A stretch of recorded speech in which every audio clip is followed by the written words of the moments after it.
Are you tired of getting offers from stores that are many miles away that you're never going to accept? These offers drag down your acceptance rate and make it so the offers that you do see at the store that you want to get offers from are low paying, no tips, and often have lots of items, like all of these.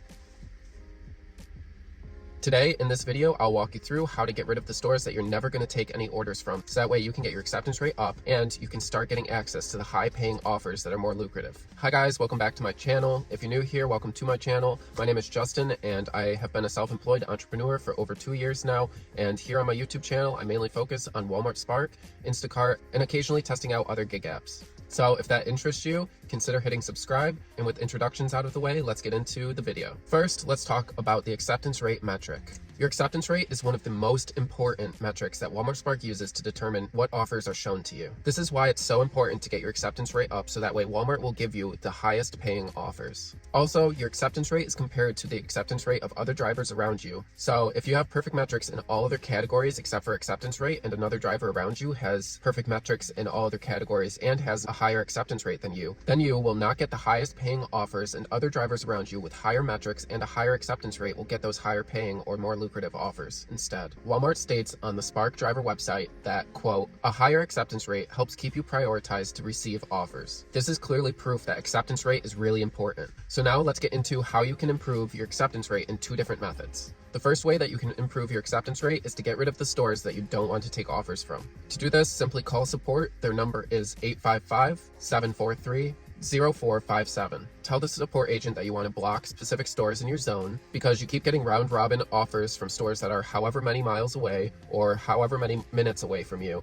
and these round robin offers that you're being shown is hurting your acceptance rate. You should note that round robin offers are the offers that state you have one new offer and you have until X time to accept this offer. The support agent should then confirm with you your cell phone number and look up your account, and then they'll ask you which stores you would like to remove. If the support agent says that they cannot do this, simply put your phone on mute for about 10 seconds and then hang up your phone, so that way the support agent thinks that the call was lost and that you didn't just hang up on them. Then call again and hopefully you'll get a different support agent. If the support agent is helpful, then they'll ask what is the store numbers of the stores that you would like to remove or stop getting offers from. Then all you need to do is tell the support agent the store numbers of all of the stores that you'd like to stop receiving offers from. And to find the store numbers of each of the stores, simply go into your app, go over to the My Zone section of the app, and then on the map that has all of the different stores, you can just click on each of the bubbles for where the stores are, and it'll tell you what the store number is. After you tell the support agent all of the store numbers that you would like to remove yourself from getting offers from, the support agent should then verify what the store numbers are, and you can confirm this for them. Then this change will take effect in about 3 days,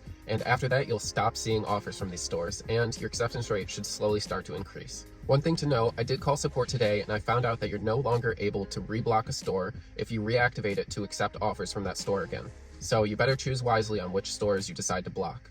I called because I was going to get rid of one of the 2 main stores that I frequent because I keep on getting offers for it and it's over 70 miles away, and then I was going to reactivate it when I was going back over there, but I was unable to do that. They did, however, state that if you are having problems with a store, that you are able to block that store again, but they didn't tell me what these issues were, so I'll just have to infer what they meant by that.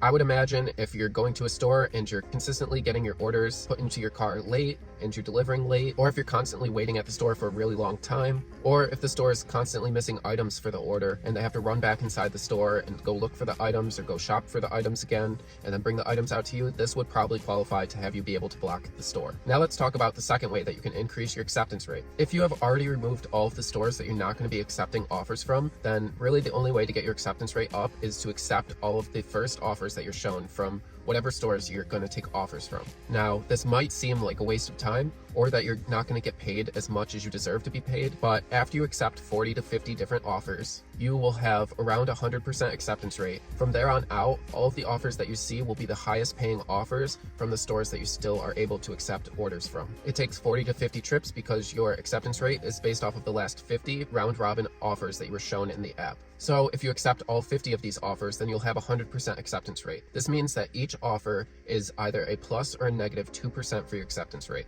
Please note that these do not include surge pricing offers where it says demand is high, get $1 or $2 extra for this offer, and these also do not include the first come, first serve offers. Only the offers that state there is one new offer and you have until this time to accept it. So you do not necessarily need to worry about other offers that you see from other stores that state first come, first serve, or they have a surge price on them. Now, you might end up in a situation like I'm in, where I have 2 stores active on my account, and the stores are about 70 miles from each other. I can be sitting at one store, and I can be getting offers for the other store that's 70 miles away, and the offers come up as you have one new offer, you have until this time to accept, so it is a round robin offer. So this method is not completely perfect, but it does reduce the chances of me getting round robin offers. And usually when I do get them, it's because the store that I'm sitting at is not having any offers and the other store has a lot of offers for drivers to accept and not enough drivers. After you get acceptance rate back up close to 100%, you should be able to keep your acceptance rate high because you'll keep on getting those high paying offers and you'll get the highest paying offers that the store has to offer.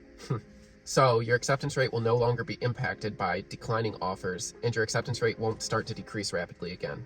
If for some reason you do continue to get terrible offers no matter what, I would recommend to just call support and see what the order density at that store is for the day, because the store may not have that many orders placed for that day, so the offers that you are being shown may just be all that the store has to offer, and the customers that placed those orders just didn't tip, and that's why you're seeing those types of offers. Support is able to give you information about how many orders there are going to be at the store for a day, so support will be able to help you figure out if you're just seeing terrible offers because there are a low number of orders placed at that store for a day. This is especially true if you live in a small city or in a region where not a lot of people use Walmart Plus, and where the customers are not necessarily good tippers. It's a good idea to call support either way when you're beginning your day, because some days I've driven the 20 minutes that it takes to get to the store, then I have delivered 1 or 2 orders, and upon getting those orders placed in my car, the associates at the pickup location have told me that there are no more orders for the rest of the day. One time I was even told that there's not going to be any orders for the next 1 to 3 days depending on when they decide to reopen again. Support will even call the store and talk to the pickup associates or the store manager and see what's going on with the delivery for that day, so that way you can be informed about how much work you're going to have available for you on that day. One thing to note is that support does not have any information for the next day's orders. They only have information for that day that you call. One time I tried to call and get information about the next day to see how many orders there were going to be for the next day, and their system doesn't actually allow them to look into the future. It only allows them to look at the current day that we're in. In my next video, I will be talking about all of the different order types as well as a secret metric that Walmart uses, but it doesn't show up in the metrics tab. And this metric plays a huge role in who gets shown the highest paying offers in the Walmart Spark app. So hit subscribe to make sure that you'll be notified when that video comes out. Until then, I would highly recommend checking out these 2 videos. As always, I appreciate you watching, and I'll see you all next week. Bye.